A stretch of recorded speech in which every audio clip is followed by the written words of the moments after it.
समग्र ओडिशा प्रबल वर्षा 7 जिला को रेड अलर्ट। बंगोपसागर में स्पष्ट गभीर अवपात ओडिशा रे प्रबल वर्षा आनिअछि, जहाँ ए वर्षर दुर्गा पूजा उत्सव में बाधा सृष्टि करिअछि।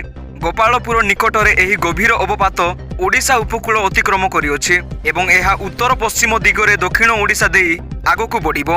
आज यह धीरे धीरे दुर्बल होई एक अवपात परिणत हेबो बोली पाणीपाग विभाग पूर्वानुमान करिअछि।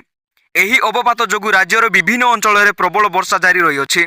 केतेक स्थान में अति प्रबल वर्षा हेबार संभावना रही।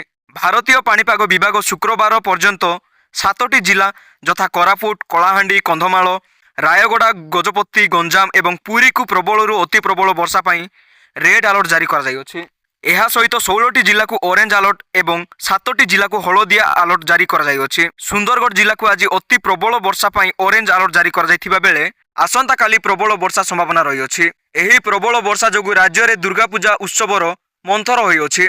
पूजा मंडप और उत्सव आयोजन उपरे वर्षा फल प्रभाव पड़िछि। स्थानीय प्रशासन और पुलिस जनसाधारण को सतर्क करने एवं आवश्यक सुरक्षा पदक्षेप ग्रहण करने को परामर्श देइछन्ति। वर्षा जनित जलमग्न और अन्यान्य असुविधा को दृष्टि रखी जिला प्रशासक माने मध्य सजग होइछन्ति।